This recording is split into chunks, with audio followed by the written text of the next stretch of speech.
നമസ്കാരം. വനമാലിയിലേക്ക് ഏവർക്കും സ്വാഗതം. ഈ ധനുമാസം എന്ന് കേൾക്കുമ്പോൾ തന്നെ മനസ്സിൽ ഓർമ്മ വരുന്നത് കുചേല ദിനവും തിരുവാതിരയുമാണ്. അതിൽ കുചേല ദിനം നമ്മൾ ഭക്തിപൂർവ്വം ആഘോഷിച്ചു. ഇതാ ഇപ്പോൾ ആതിരോത്സവം ആരംഭിച്ചു കഴിഞ്ഞു. നമ്മൾ മലയാളികൾക്ക് 3 ആണ്ടറുതികളാണ് ഉള്ളത്: ഓണം, വിഷു, തിരുവാതിര എന്നിങ്ങനെ. വിഷു എന്നാൽ അധ്വാനത്തിന്റെ ഉത്സവമാണത്രേ. ഓണം സമൃദ്ധിയുടെ ഉത്സവമാണ്. തിരുവാതിര സൗന്ദര്യത്തിന്റെ ഉത്സവമാണ് എന്നൊക്കെ പറഞ്ഞു കേട്ടിട്ടുണ്ട്. ആണ്ടറുതി എന്നാൽ വർഷാവസാനം എന്നാണ് അർത്ഥം എങ്കിലും മലബാർ ഭാഗങ്ങളിൽ അനുഷ്ഠാന സ്വഭാവമുള്ള ഉത്സവങ്ങളെയാണ് ആണ്ടറുതികൾ എന്ന് പറയുന്നത് അത്രേ. ധനുമാസക്കുളിരിന്റെ സ്പർശവുമായി വരുന്ന ഈ തിരുവാതിര പൊതുവെ സ്ത്രീകളുടെ ഉത്സവമായിട്ടാണ് കരുതുന്നത്. അടുത്ത വീടുകളിലെ സുമംഗലികളായ സ്ത്രീകളും പെൺകുട്ടികളും ഒക്കെ ചേർന്ന് അതിരാവിലെ അടുത്തുള്ള കുളത്തിലോ നദിയിലോ പോയി തുടിച്ചു കുളിച്ച് അലക്കിയതോ കോടി വസ്ത്രങ്ങളോ ധരിച്ച് അഷ്ടമംഗല്യത്തട്ടിൽ നിന്നും ദശപുഷ്പങ്ങളെടുത്തു ചൂടി കണ്ണെഴുതി ചാന്ത് തൊട്ട് 108 വെറ്റില മുറുക്കി കൈകൊട്ടിക്കളി കളിച്ച് ഊഞ്ഞാലാടി മകീരം നാളിൽ എട്ടങ്ങാടി ചുട്ട് തിരുവാതിര തുടങ്ങുമ്പോൾ കൂവ വിരകി പുഴുക്കുണ്ടാക്കി രാത്രി ഉറക്കമൊഴിച്ച് പാതിരാപ്പൂ ചൂടി ശിവപാർവതിമാരെ ആരാധിക്കുന്നതാണ് ആർദ്രാവ്രതം. ഈ തിരുവാതിര വ്രതത്തിന്റെ ഐതിഹ്യം എന്ന് പറഞ്ഞാൽ പല കഥകളുമുണ്ട്. ഇത് ശ്രീ പരമേശ്വരന്റെ പിറന്നാളായിട്ട് പറയുന്നുണ്ട്. അങ്ങനെ പറയുന്ന ഒരു പാട്ട് തന്നെ തിരുവാതിരയുടെ അന്ന് പാടിക്കളിക്കാറുണ്ട്. ധനുമാസത്തിൽ തിരുവാതിര ഭഗവാൻ തൻ്റെ തിരുനാളാണ്. ഉണ്ണരുതോറങ്ങരുത്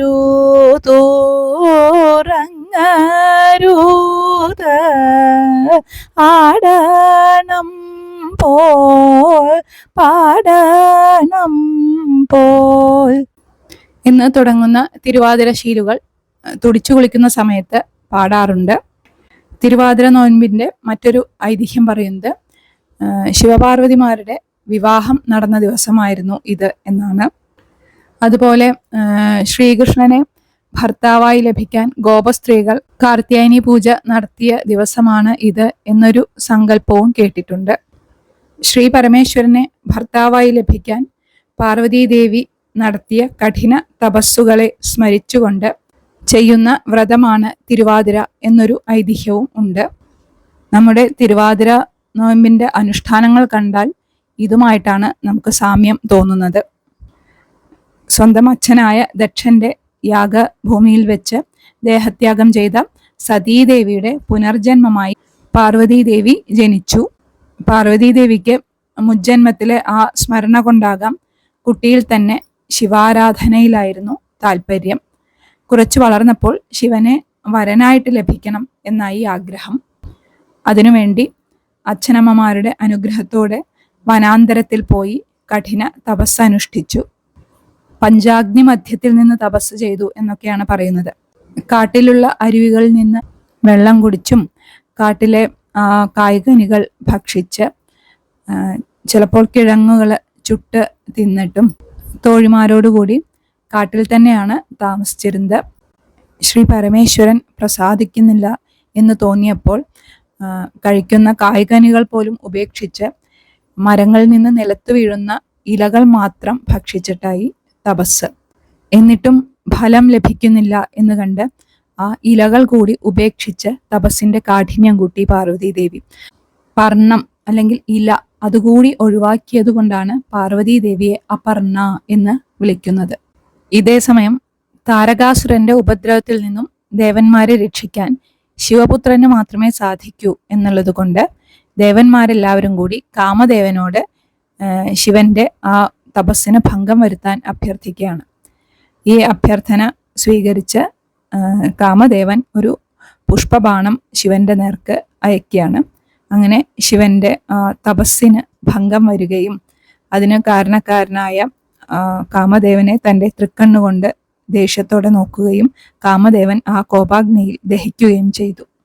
തൻ്റെ ഭർത്താവായ കാമദേവന്റെ വിയോഗത്തിൽ ദുഃഖിച്ച് രതീദേവി ഊണും ഉറക്കവുമില്ലാതെ വിലപിച്ചുകൊണ്ടിരുന്നു. ഇത് കണ്ട മറ്റ് ദേവസ്ത്രീകളും പാർവതീദേവിയോടുകൂടി നോമ്പെടുത്ത് പരമേശ്വരനെ ആരാധിക്കാൻ ആരംഭിച്ചു.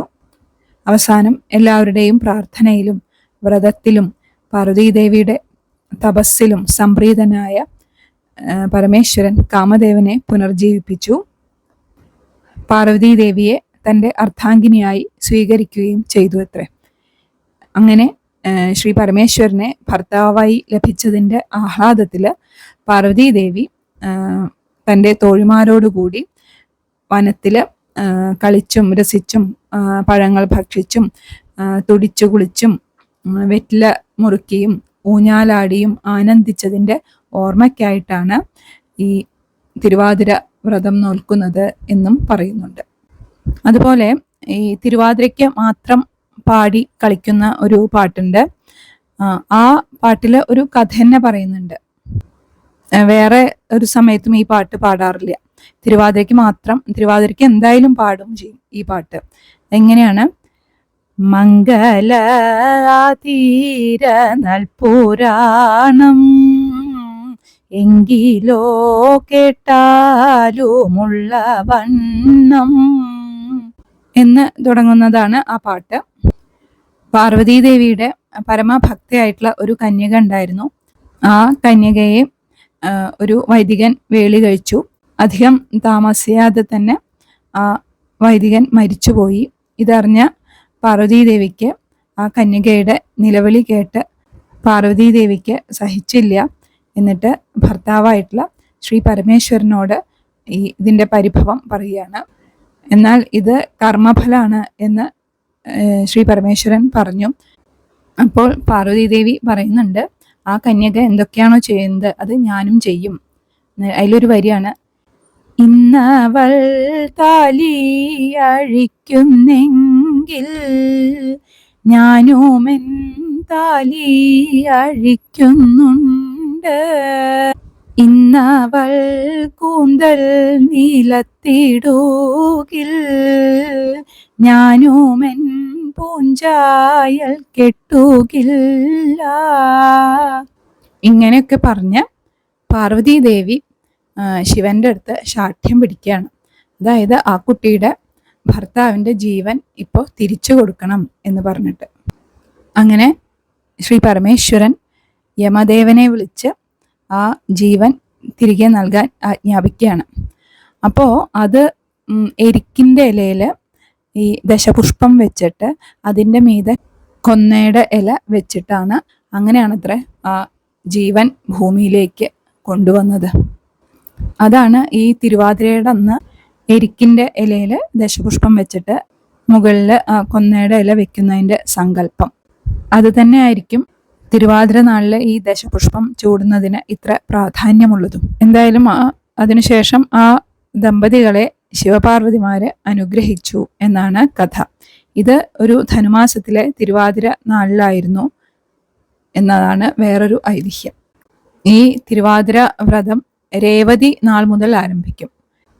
പണ്ടുള്ള മുത്തശ്ശിമാര് പറഞ്ഞു കേട്ടിട്ടുണ്ട്, വൃശ്ചിക മാസത്തിലെ തിരുവാതിര മുതൽക്ക് തന്നെ ഈ പുലർച്ചെ നീട്ടിട്ടുള്ള ഈ തുടിച്ച് കുളി ആരംഭിക്കൂത്രേ. അടുത്ത വീടുകളിലെ എല്ലാ സ്ത്രീകളും കൂടി ഒത്തൊരുമിച്ചിട്ടാണല്ലോ ഈ തിരുവാതിര ആഘോഷിക്കാറ്. അപ്പം ഒരു വീട്ടിൽ നിന്ന് ഇറങ്ങിക്കഴിഞ്ഞാൽ അവർ കുരവിടും. അത് കേട്ടിട്ടാണ് അടുത്ത വീട്ടിലുള്ളവർ പുറത്തേക്ക് വരിക. ഇങ്ങനെ അടുത്ത വീടുകളിലെ സ്ത്രീകളും പെൺകുട്ടികളും ഒക്കെ കൂടി പുലർച്ചെ 4 മണിയൊക്കെ ആകുമ്പോഴേക്കും കുളത്തിലേക്ക് കുളിക്കാനായിട്ട് പോവത്രേ. പണ്ട് ധനുമാസത്തിലൊക്കെ മരം കോച്ചുന്ന തണുപ്പായിരുന്നു എന്നാ പറയണത്. ആ തണുപ്പത്താണ് ഈ കുളത്തിൽ ഇത്രയും നേരത്തെ കുളിക്കാൻ പോകുന്നത്.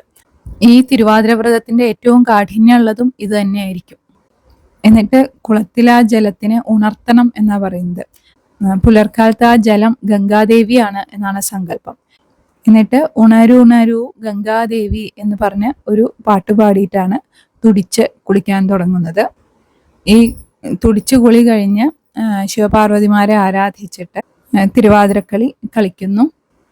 അപ്പോൾ പാർവതീദേവി കൂടെ കളിക്കുന്നുണ്ട് എന്നാണ് അത്ര സങ്കല്പം. അതുപോലെ ഈ തിരുവാതിരക്കാലത്ത് ഊഞ്ഞാലാടുന്നതിനും വലിയ പ്രാധാന്യമുണ്ട്. ഇങ്ങനെ രേവതി മുതൽ മകീര്യം നാള് എത്തുമ്പോൾ അന്നാണ് എട്ടങ്ങാടി നേദിക്കുക. എട്ടങ്ങാടി എന്ന് വെച്ചാൽ കിഴങ്ങുകളാണ്.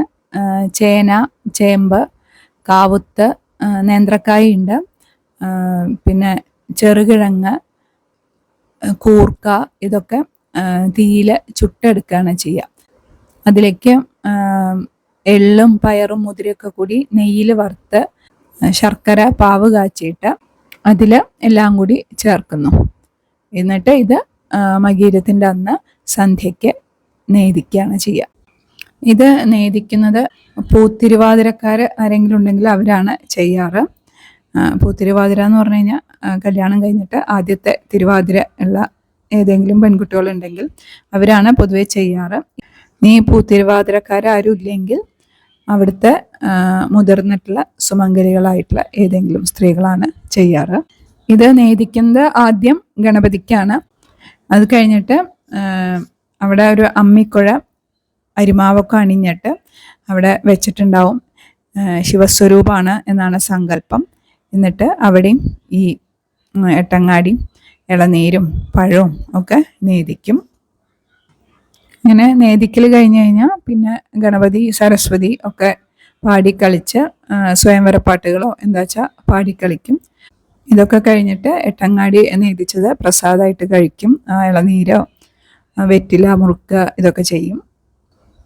പിന്നെ തിരുവാതിര ആ നാള് തുടങ്ങുന്ന ആ സമയത്ത് തന്നെ ചെറുപഴം, ഇളനീര്, അതുമാതിരി സുമംഗലികളായ സ്ത്രീകൾ 108 വെറ്റില മുറുക്കാറുണ്ട്. അവർ ആ 108 വെറ്റില എണ്ണി കൃത്യമാക്കിയിട്ട് അതുപോലെ ഇളനീരും പഴവും ഒക്കെ വിളക്ക് കൊളുത്തി വെച്ച് കിഴക്കോട്ട് തിരിഞ്ഞിരുന്നിട്ട് നേദിക്കും. എന്നിട്ട് അപ്പോൾ തന്നെ അതിൽ നിന്ന് 3 വെറ്റിലെടുത്തിട്ട് അടക്കയും ചുണ്ണാമ്പൊക്കെ കൂട്ടി മുറുക്കാൻ ആരംഭിക്കുക ആണ് പതിവ്.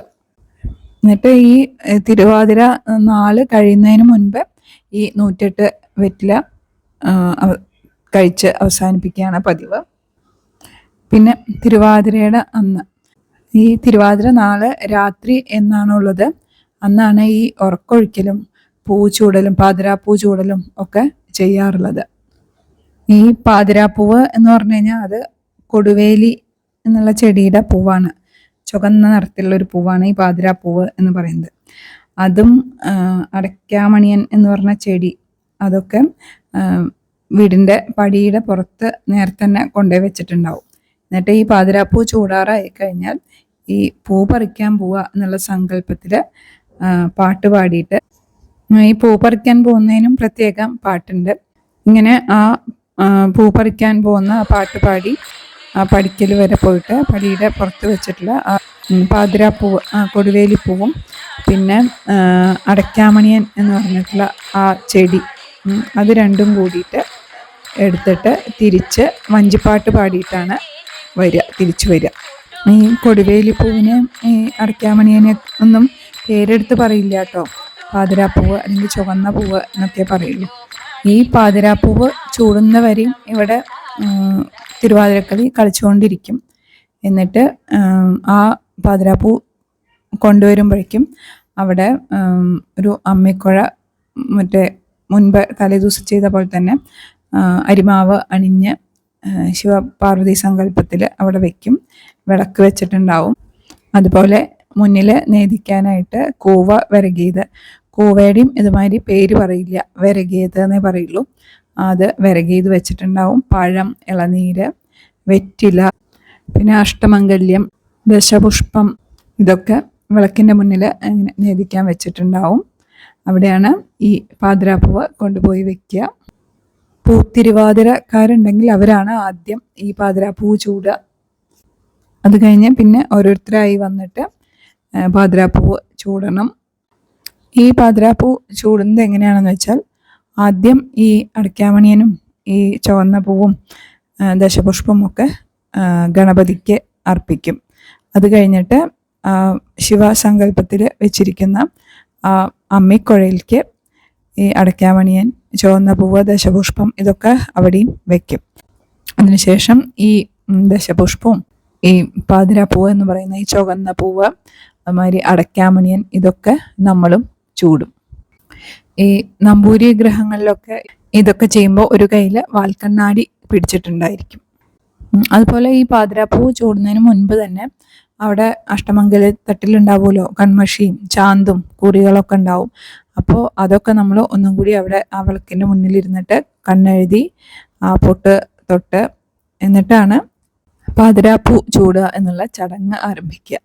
ഈ പാതിരാപ്പൂ ചൂടിക്കഴിഞ്ഞാൽ നമ്മൾ എണീറ്റിട്ട് ആ വിളക്കും അത് ഒരുക്കി വെച്ചിട്ടുണ്ടല്ലോ അതിന് ചുറ്റും പ്രദക്ഷിണം വെച്ച് വന്ന് ഈ അടയ്ക്കാമണിയൻ എന്ന ചെടിയുടെ 2 തലപ്പെടുത്തിട്ട് മുകളിൽ ഉദിച്ചു നിൽക്കുന്ന ആ ചന്ദ്രനെ നോക്കിയിട്ട്, ആ ചന്ദ്രൻ്റെ അടുത്തൊരു നക്ഷത്രം, അത് രോഹിണിയാണ് എന്നാണ് സങ്കല്പം.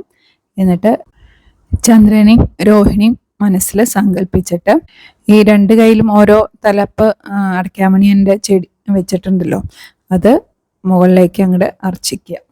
എന്നിട്ട് ആ വിളക്ക് നോക്കിയിട്ട് കിഴക്ക് ഭാഗത്തേക്ക് തിരിഞ്ഞ് നമസ്കരിക്കുക. ഇങ്ങനെയാണ് ഈ പാതിരാപ്പൂ ചൂടുക എന്നുള്ള ചടങ്ങ്. ഈ പാതിരാപ്പൂ ചൂടൽ കഴിഞ്ഞ് കഴിഞ്ഞാൽ പിന്നെ മംഗലാതിര നൽപുരാണം എന്ന് പറഞ്ഞിട്ടുള്ള ആ പാട്ട് അങ്ങോട്ട് പാടി കളിക്കും. അത് ഈ തിരുവാതിരയ്ക്ക് ഏറ്റവും പ്രധാനമായിട്ട് പാടി കളിക്കേണ്ടത് ഈ പാട്ടാണ്. മംഗലാതിര എന്ന് തുടങ്ങുന്ന ഈ പാട്ടാണ്. അത് വേറെ ഒരു സമയത്തും പാടി കളിക്കില്ല. പിന്നെ തിരുവാതിരയുടെ അന്ന് ഗോതമ്പ്, ചോറ്, പുഴുക്ക് ഇതൊക്കെയാണ് കഴിക്കാൻ പാടുള്ളൂ. പുഴുക്ക് എന്ന് പറഞ്ഞാൽ പയറ്, മുതിര, കായ, ചേന, കാവുത്ത്, ചേമ്പ്, കൂർക്ക ഇതൊക്കെ വേവിച്ചിട്ട് അതിൽ നാളികേരം അരച്ചിട്ട് വെളിച്ചെണ്ണ ഒഴിക്കുക. അതാണ് പുഴുക്ക് എന്ന് പറഞ്ഞാൽ. ഇതാണ് കഴിക്കുക. അതുമാതിരി കൂവ വിരകിയത്. അത് തണുപ്പ് കാലമല്ലേ, അപ്പോൾ ശരീരത്തിന് ചൂട് കിട്ടാൻ വേണ്ടിയിട്ടാണ് ഈ കിഴങ്ങ് വർഗ്ഗങ്ങളൊക്കെ കഴിക്കുന്നത്. ആ ചൂടൊന്ന് നിയന്ത്രിക്കാൻ വേണ്ടിയിട്ടാണ് ഈ കൂവ, തണുപ്പാണ്, അതും ഒപ്പം കഴിക്കുന്നത്. അതുപോലെ ഇളനീരാണ് നേദിച്ചിട്ട് കുടിക്കുക. അത് ക്ഷീണം തോന്നാതിരിക്കാൻ വേണ്ടിയിട്ടാണല്ലോ ഇളനീര്. അത് ഗ്ലൂക്കോസിൻ്റെ പോലെയാണല്ലോ, അതിനാണ് ഇളനീര് വെച്ചിരിക്കുന്നത് തോന്നുന്നു. അതുപോലെ ഈ വെറ്റില മുറുക്കുന്നത് രാത്രി മുഴുവൻ ഉറക്കൊഴിച്ചിട്ട് ഇങ്ങനെ പാടിക്കളിക്കല്ലേ ചെയ്യുക. അപ്പോൾ ആ തൊണ്ടയ്ക്കുള്ള അതൊന്നും ഇല്ലാതിരിക്കാൻ വേണ്ടിയിട്ടാണ് തോന്നുന്നു ഈ 108 വെറ്റില മുറുക്കുക എന്നുള്ളത് വെച്ചത്. ഇങ്ങനെ എത്ര ചിട്ടയോടെയാണ് അല്ലേ പണ്ടുള്ളവർ ഈ വ്രതങ്ങളൊക്കെ ഉണ്ടാക്കിയിരിക്കുന്നത്. ഇന്ത്യയിലും കേരളത്തിലും തമിഴ്നാട്ടിലും മാത്രമാണ് ഈ തിരുവാതിര ആഘോഷിക്കുന്നത്. ഉമാമഹേശ്വരന്മാരുടേത് ഒരു മാതൃകാ കുടുംബമായിട്ടാണ് കണക്കാക്കുന്നത്. ഈ തിരുവാതിര നോറ്റ് ഉമാമഹേശ്വരന്മാരെ ഭജിക്കുന്നതിലൂടെ എല്ലാവർക്കും കുടുംബ ഭദ്രതയും ശ്രേയസ്സും ഉണ്ടാകാനായി പ്രാർത്ഥിച്ചുകൊണ്ട്